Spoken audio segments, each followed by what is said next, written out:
مرحبا. السلطانة جوهرهان بنت السلطان أحمد خان الأول، والسلطانة كسم الأخت الكبرى للسلطان مراد الرابع، والسلطان إبراهيم الأول، والأخت غير الشقيقة للسلطان الفتى عثمان الثاني، الابن البكر للسلطان أحمد من زوجته الأولى ماه فيروز خديجة سلطان، والأخت الوسطى بين شقيقاتها الأكبر السلطانة عائشة والسلطانة فاطمة، والأصغر منها السلطانة خانزادة والسلطانة عاتكة.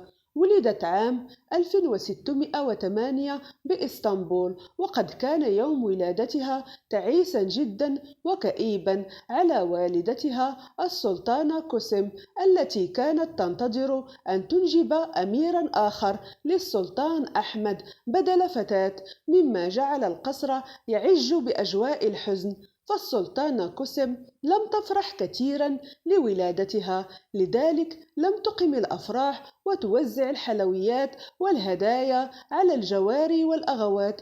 بينما على الضفة الأخرى كانت غريمتها السلطانة ماه فيروز سعيدة جدا لإنجاب كسم فتاة بدل أمير آخر، وكان سبب سعادتها هو أن كسم لن تحصل على نفوذ أكبر في الحرملك، مما يجعلها مرتاحة أكثر حسب تفكيرها. كانت السلطانة جوهرهان جميلة جدا وناصعة البياض، وذات شعر كستنائي اللون، وعينين واسعتين جميلتين، وتعد أجمل بنات السلطانة كسم بعد السلطانة فاطمة، التي تعتبر الأجمل والأذكى والأدهى. وقد لقبت جوهرهان بوردة الربيع لنقاء بشرتها.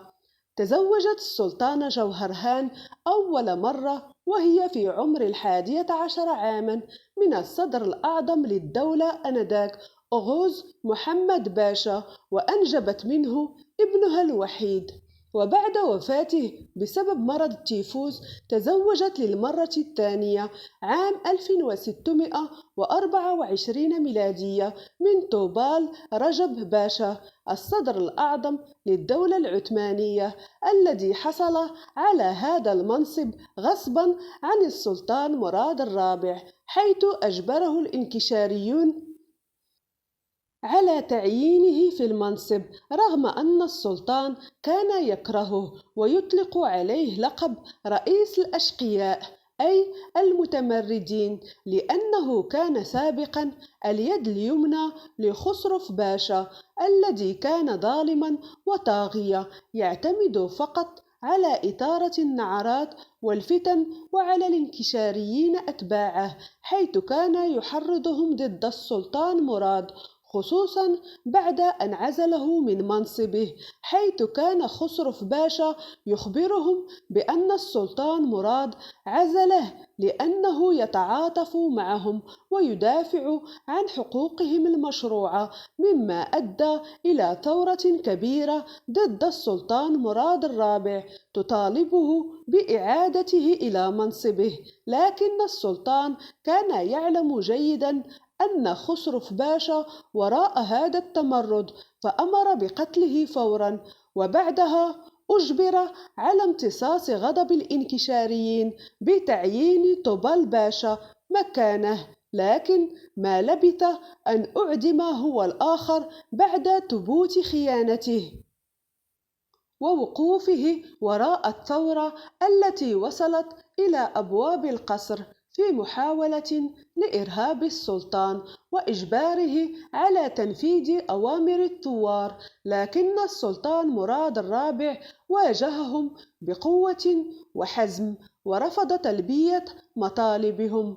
بعد وفاة طوبال باشا بقيت السلطانة جوهرهان وحيدة لفترة، وسرعان ما زوجتها والدتها لمصطفى باشا الذي قتل هو أيضا، لكن غدرا هذه المرة على يد المتمردين. كانت علاقة السلطانة جوهرهان بشقيقاتها قوية جدا، خصوصا مع السلطانة عائشة والسلطانة فاطمة، ومبنية على الحب والتفاهم والاحترام، حيث تعلمت منهن الدهاء والخبث وحياكة المؤامرات.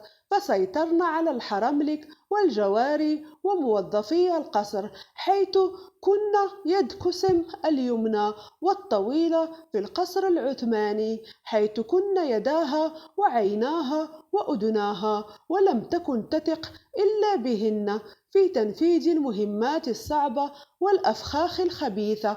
فقد كانت السلطانة كسم تتخلص بواسطتهن من الجواري اللاتي لا يطعنها أو يهددن عرشها في الدولة العثمانية أو مكانتها في قلب السلطان أحمد خان الأول، أو ينافسنها على حبه.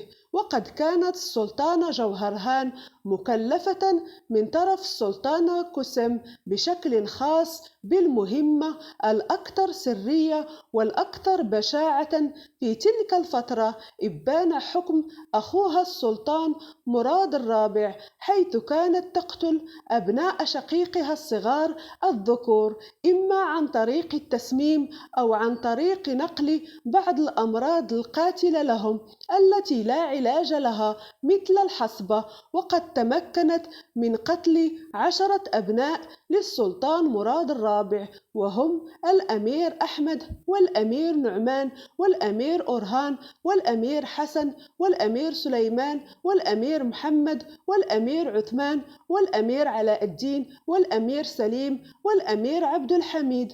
وقد قيل أن السلطانة جوهرهان لم تكن تحب كثيرا أخوها السلطان مراد، خصوصا بعد أن أعدم زوجها طوبال باشا الذي كانت تحبه رغم خيانته للأسرة الحاكمة، وأيضا لأن مراد كان يفضل شقيقاته عاتكة وفاطمة عليها ويلبي رغباتهن بسرعة كبيرة.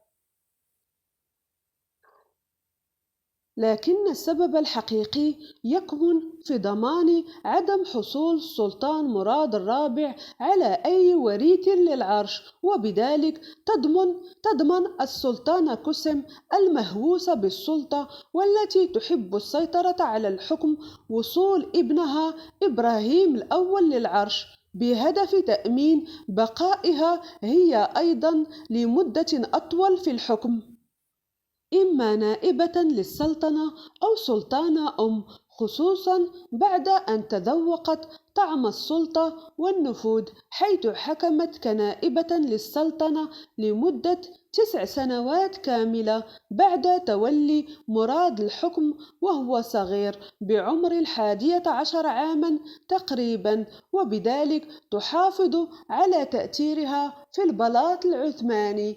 توفيت السلطانة جوهرهان عام 1660 ميلادية بالقصر القديم بعد وفاة شقيقتها السلطانة عائشة ب3 سنوات، وبعد وفاة السلطان مراد الرابع ب20 سنة، وبعد وفاة السلطانة كسم ب9 سنوات.